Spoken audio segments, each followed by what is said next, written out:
Tu vas te rendre incessamment en Asie et tu veux savoir si tu es susceptible de plaire à la gente féminine locale. Et c'est une question qui est tout à fait légitime de se poser avant de voyager, car c'est vrai, les hommes en général, l'une de nos motivations pour voyager, parfois, pas toujours évidemment, mais souvent, est de savoir si nous sommes susceptibles de rencontrer quelqu'un sur place pour un fling, ou peut-être davantage. Et les hommes, on fonctionne comme ça, il n'y a pas de honte à l'admettre. Je pense que nous fonctionnons comme ça depuis la nuit des temps, depuis que le principe, le concept de voyage existe. Nous avons toujours souhaité explorer, dans tous les sens du terme, les différentes contrées et dans les différentes contrées, rencontrer les femmes justement de ces contrées. Alors, l'Asie est bien vaste, il y a beaucoup de pays en Asie, mais il y a des profils, voilà, qui vont plaire à tout le monde, quel que soit le pays d'Asie. Ce type de profils qui, à coup sûr, vont plaire au plus grand nombre de femmes tout autour de l'Asie, sans exception. Alors tu vas te demander, mais quels sont ces profils? Est-ce que j'en fais partie? Évidemment, c'est une question que tu te poses, et légitimement. Je pense qu'on veut tous savoir, quand on va quelque part, si on est susceptible de plaire à quelqu'un. Alors pourquoi? Parce que c'est vrai que quand on fait des rencontres à l'étranger, amoureuses, voilà, ça peut être un fling, mais ce n'est pas parce que c'est un flic que c'est une mauvaise expérience, que ce soit pour un homme ou pour une femme d'ailleurs. Et bien sûr, s'il s'agit de s'installer, on veut savoir si sur place on aura de bonnes options ou au contraire peu ou pas du tout. Voilà. Si tu as vécu un petit peu en Asie, je pense que ce type de profil qui plaît le plus, évidemment, tu ne seras pas surpris, il s'agit en général de l'homme provenant d'un pays anglophone, English native speaker.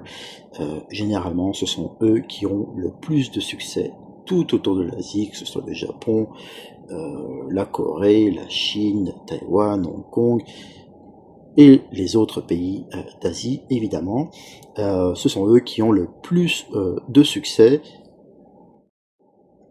car c'est vrai que beaucoup de femmes locales, évidemment, sont intéressées par le fait de progresser en anglais. Alors je ne dis pas qu'elles n'ont pas d'intérêt envers l'homme parlant l'anglais, mais il y a aussi ce petit plus, voilà, qui permet de sortir avec quelqu'un, pourquoi pas tomber amoureuse dans le processus, et évidemment progresser en anglais. Voilà, c'est vrai que ces hommes, en général provenant d'un pays anglophone, États-Unis, Canada, Grande-Bretagne, Australie, Irlande, etc., etc., sont ceux qui ont le plus de succès, sont le plus susceptibles de rencontrer des femmes, quel que soit le pays d'Asie, et d'ailleurs quel que soit le physique avantageux ou non, parce que c'est vrai que bon, il y a beaucoup d'hommes qui ont des physiques avantageux en Asie, il y a aussi beaucoup d'hommes qui ont des physiques beaucoup moins avantageux, et vous serez parfois surpris de les voir avec de femmes très attirantes, très ragoûtantes. Et je pense que certains d'entre vous se poseront la question, mais comment est-ce possible que il ait cette femme avec lui? Comment a-t-il fait pour la rencontrer? Alors, il n'y a pas de secret, il y a souvent la combinaison qu'il faut admettre, hein, la combinaison pays d'origine plus couleur de peau.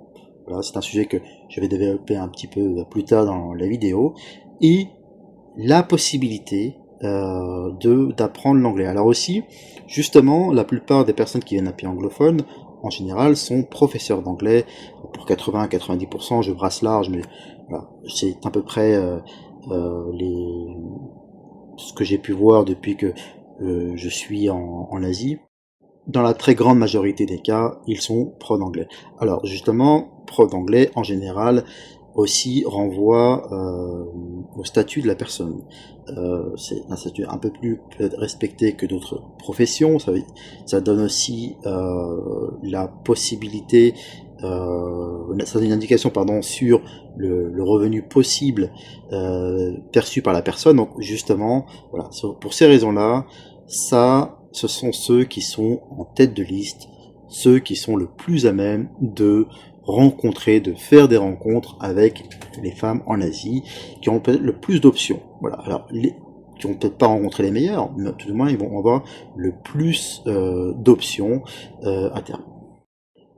Après, il y a l'homme provenant de pays qui ne sera pas de pays native speaker, English native speaker, mais qui viendra d'un pays considéré comme très développé, notamment pays d'Europe, voilà, France, Allemagne, Espagne, etc., etc., même d'ailleurs d'Europe centrale et de l'Est, considérés comme plus ou moins développés par les personnes issues des pays asiatiques. Donc, en général, ils auront un succès alors à un niveau plus bas, mais certes assez important. Encore une fois, surtout si il y a cette origine européenne, pays développé, et la couleur de peau blanche qui permet aussi plus de succès avec voilà, qui ouvre plus d'accès, dirons-nous, aux femmes. Voilà. Il faut l'admettre, c'est la vérité, c'est ce que chacun peut observer quand elle vit un minimum en Asie. Alors, d'autres hommes aussi, de certaines origines, peuvent avoir un succès peut-être inattendu, quand on voit la première fois peut-être en Asie, à savoir les personnes d'origine latino, d'Amérique du Sud en général, d'Amérique latine. Alors pourquoi? Parce que c'est vrai que beaucoup de femmes asiatiques n'ont pas forcément eu l'opportunité de voyager dans ces pays-là, mais il y a ce fantasme du latino, donc le bon danseur, le danseur de salsa, voilà, ce qui permet évidemment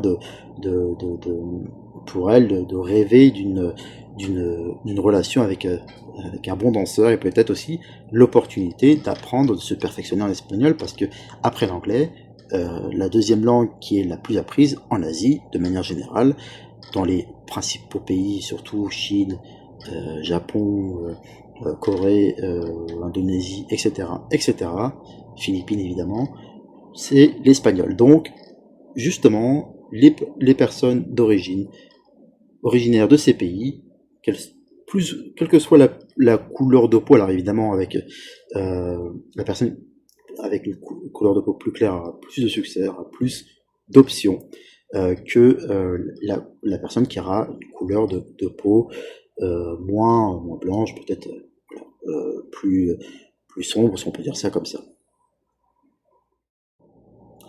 Alors, ensuite, je pense, de manière générale, tout le monde en Asie a la possibilité de faire des rencontres, voilà, pourvu qu'elles soient dans la bonne contrée et qu'elles ciblent la catégorie. Voilà. Évidemment, certaines personnes auront besoin de plus d'essais, auront besoin de plus de temps. Là où peut-être un étranger qui sera de passage aura des opportunités de rencontrer un certain nombre de femmes dans un temps très court. Une personne qui peut-être ne correspond pas forcément aux critères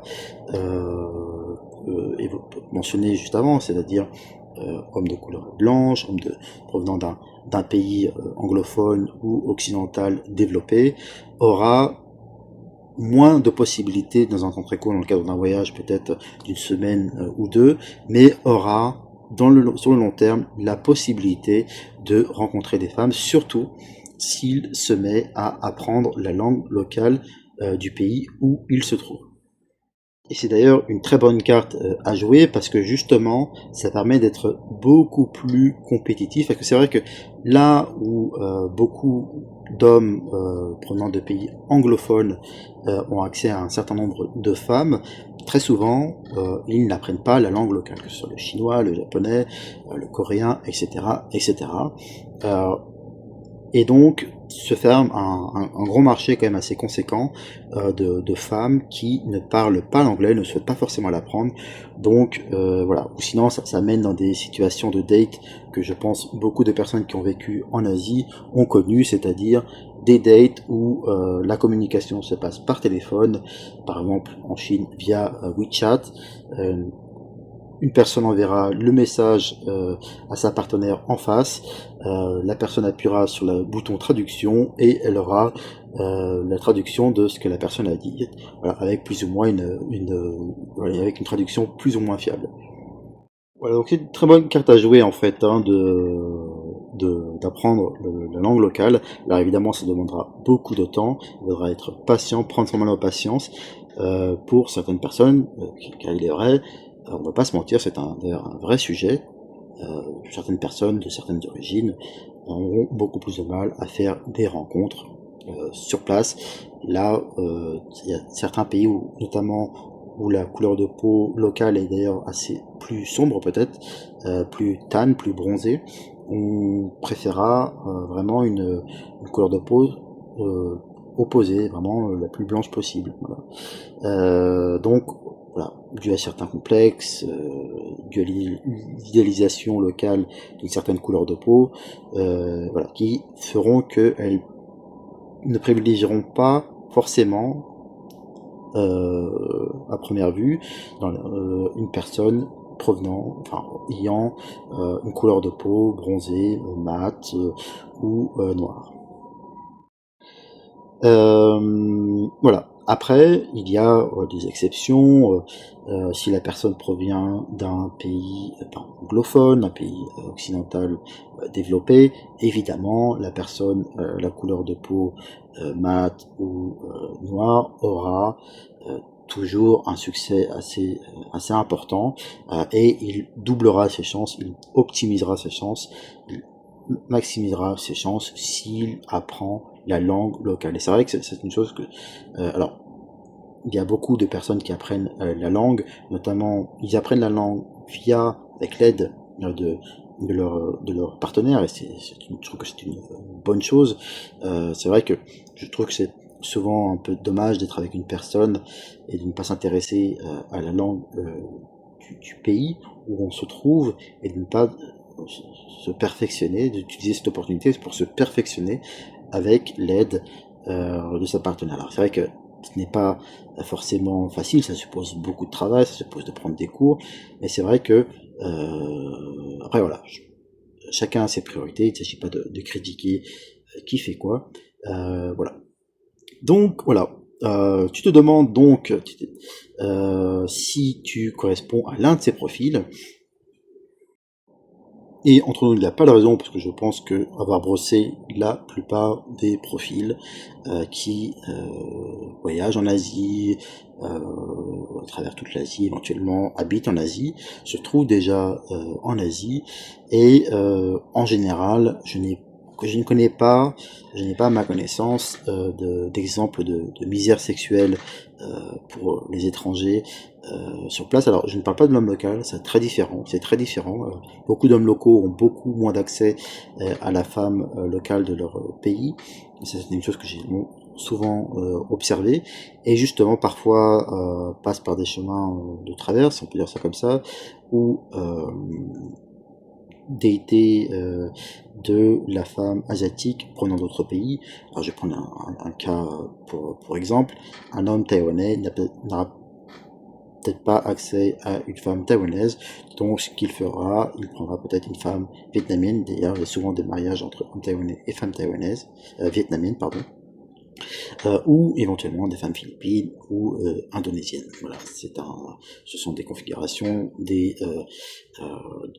options de couple qu'on peut voir assez régulièrement à Taïwan par exemple. Voilà. Et alors, cela dit, la possibilité de rencontrer des personnes est là. la possibilité, alors j'en ai parlé justement dans de mes vidéos, de relations de long terme, de relations qui fonctionnent sur le long terme, c'est un autre sujet. Et là, je te renvoie à mes vidéos sur quel risque y a-t-il à se marier en Asie. Je vais mettre le lien en description. C'est très important justement de prendre en compte tous ces éléments avant de choisir la bonne voilà, avec laquelle passer le reste de sa vie, espérons-le en tout cas. Voilà, j'espère t'avoir un peu aidé à répondre à cette question de si tu corresponds ou pas au profil des hommes les plus désirés en Asie. Si ça t'a plu, n'hésite pas à liker cette vidéo et à souscrire à ma chaîne. Voilà. Et je te souhaite une très très bonne journée et j'espère à bientôt. Prends soin de toi.